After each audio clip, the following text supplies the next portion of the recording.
भीष्म पर्व, जम्बूखंड विनिर्माण पर्व, षष्ठोध्याय, सुदर्शन के वर्ष, पर्वत, मेरुगिरी, गंगांदी तथा शशाकृति का वर्णन।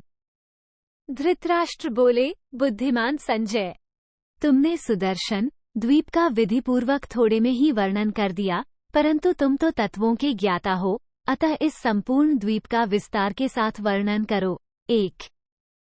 चंद्रमा के शश चिन्ह में भूमि का जितना अवकाश दृष्टिगोचर होता है, उसका प्रमाण बताओ। तत्पश्चात पिप्पल स्थान का वर्णन करना। 2. वैशंपायन जी कहते हैं, जन्मेजय, राजा धृतराष्ट्र के इस प्रकार पूछने पर संजय ने कहना आरंभ किया। 2.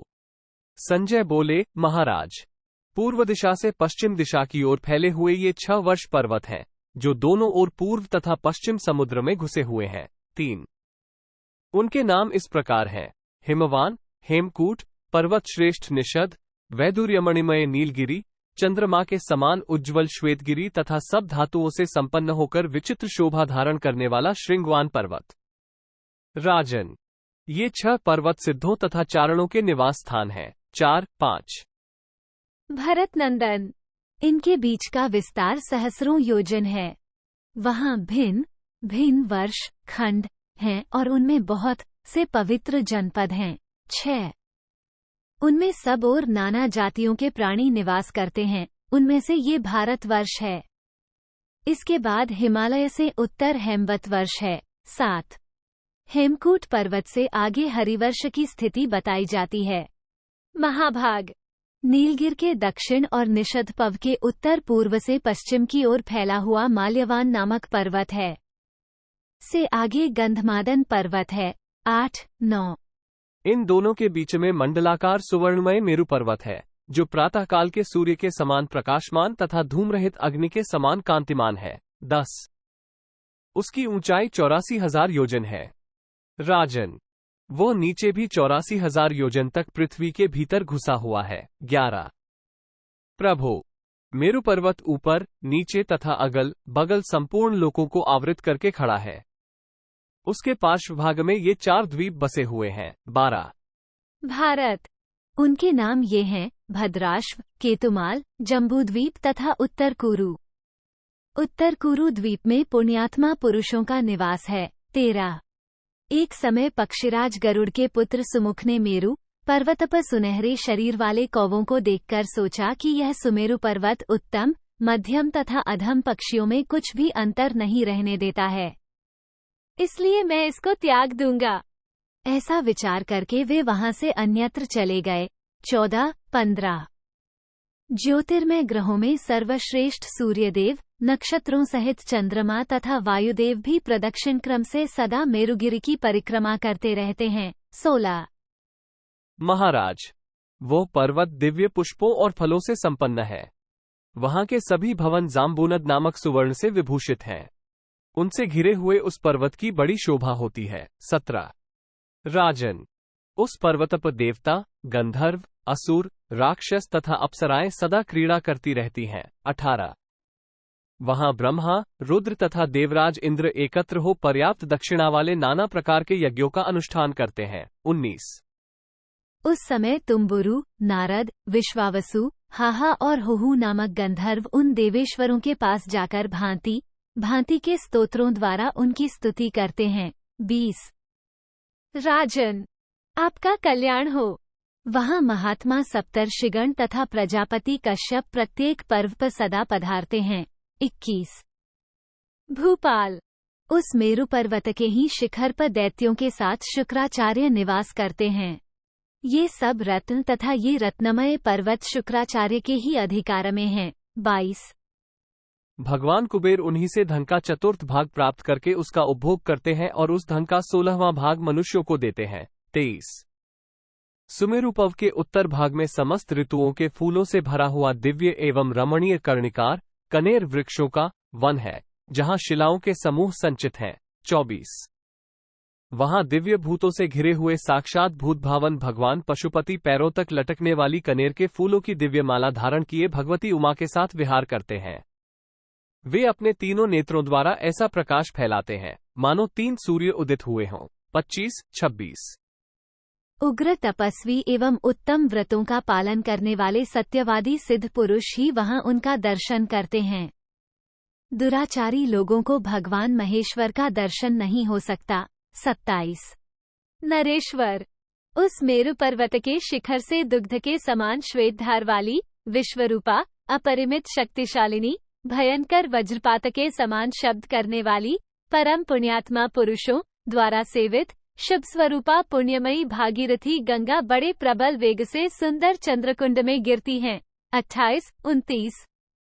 वह पवित्र कुंड स्वयं गंगा जी ने ही प्रकट किया है, जो अपनी अगाध जलराशि के कारण समुद्र के समान शोभा पाता है। जिन्हें अपने ऊपर धारण करना पर्वतों के लिए भी कठिन था, उन्हीं गंगा को पिनाकधारी भगवान शिव 1,00,000 वर्षों तक अपने मस्तक पर ही धारण किए रहे। 30। राजन। मेरु के पश्चिम भाग में केतुमाल द्वीप है। वहीं अत्यंत विशाल जम्बूखंड नामक प्रदेश है, जो नंदन वन के समान मनोहर जान पड़ता है। भारत। वहां के निवासियों की आयु 10,000 वर्षों की होती है। 31, 32। वहां के पुरुष सुवर्ण के समान कांतिमान और स्त्रियां अप्सराओं के समान सुंदरी होती हैं। उन्हें कभी रोग और शोक नहीं होते। उनका चित्त सदा प्रसन्न रहता है। 33। वहां तपाए हुए सुवर्ण के समान गौर कांति वाले मनुष्य उत्पन्न होते हैं।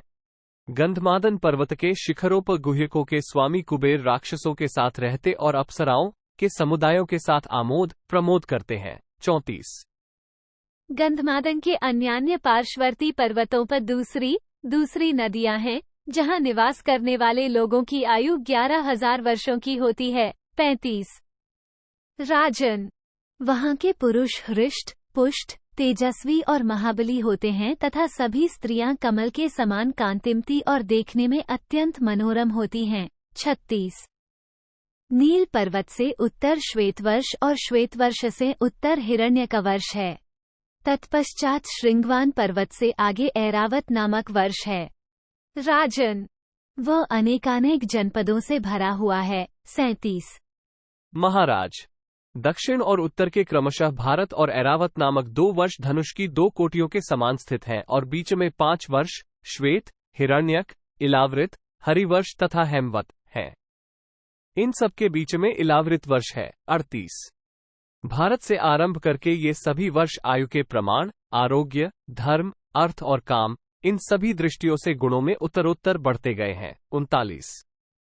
भारत। इन सब वर्षों में निवास करने वाले प्राणी परस्पर मिल जुल कर रहते हैं।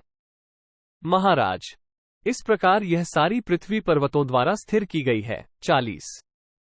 राजन। विशाल पर्वत हेमकूट ही कैलाश नाम से प्रसिद्ध है, जहां कुबेर गुह्यकों के साथ सानंद निवास करते हैं। 41। कैलाश से उत्तर मैनाक है और उससे भी उत्तर दिव्य तथा महान मणिमय पर्वत हिरण्यशृंग है। 42। उसी के पास विशाल, दिव्य, उज्ज्वल तथा कांचनमयी बालुका से सुशोभित रमणीय बिंदु सरोवर है, जहां राजा भगीरथ ने भागीरथी गंगा का दर्शन करने के लिए बहुत वर्षों तक निवास किया था। 43। वहां बहुत से मणिमय यूप तथा सुवर्णमय चैत्य महल शोभा पाते हैं। वहीं यज्ञ करके महायशस्वी इंद्र ने सिद्धि प्राप्त की थी। 44। उसी स्थान पर सब और संपूर्ण के लोग लोकसृष्टा प्रचंड तेजस्वी सनातन भगवान भूतनाथ की उपासना करते हैं। नर, नारायण, ब्रह्मा, मनु और 5वें भगवान शिव वहां सदा स्थित रहते हैं। 45, 46। ब्रह्मलोक से उतरकर त्रिपथगामिनी दिव्य नदी गंगा पहले उस बिंदु सरोवर में ही प्रतिष्ठित हुई थी। वहीं से उनकी 7 धाराएं विभक्त हुई हैं। 47। उन धाराओं के नाम इस प्रकार हैं: वसवोकसारा, नलिनी, पावनी, सरस्वती, जम्बूंदी, सीता, गंगा और सिंधु। 48। ये 7 धाराओं का प्रादुर्भाव के उपकार के लिए का ही अचित्य एवं दिव्य सुंदर विधान है, जहां लोग कल्प के अंत तक यज्ञानुष्ठान के द्वारा परमात्मा की उपासना करते हैं। 49। इन 7 धाराओं में जो सरस्वती नाम वाली धारा है, वो कहीं प्रत्यक्ष दिखाई देती है और कहीं अदृश्य हो जाती है। ये 7 दिव्य गंगाएं तीनों लोकों में विख्यात हैं। 50। हिमालय पर राक्षस, हेमकूट पर गुहक तथा निषद पव पर सर्प और नाग निवास करते हैं। गोकर्ण तो तपोवन है। 51। श्वेत पर्वत संपूर्ण देवताओं और असुरों का निवास स्थान बताया जाता है। निष्ठगिरिप गंधर्व तथा नीलगिरिप ब्रह्मर्षि निवास करते हैं। महाराज, श्रृंगवान पर्वत तो केवल देवताओं की ही विहारस्थली है। 52। राजेंद्र, इस प्रकार स्थावर और जंगम संपूर्ण प्राणी इन 7 वर्षों में विभाग पूर्वक स्थित हैं। 53। उनकी अनेक प्रकार की दैवी और मानुषी समृद्धि देखी जाती है, उसकी गणना असंभव है। कल्याण की इच्छा रखने वाले मनुष्य को उस समृद्धि पर विश्वास करना चाहिए। 54।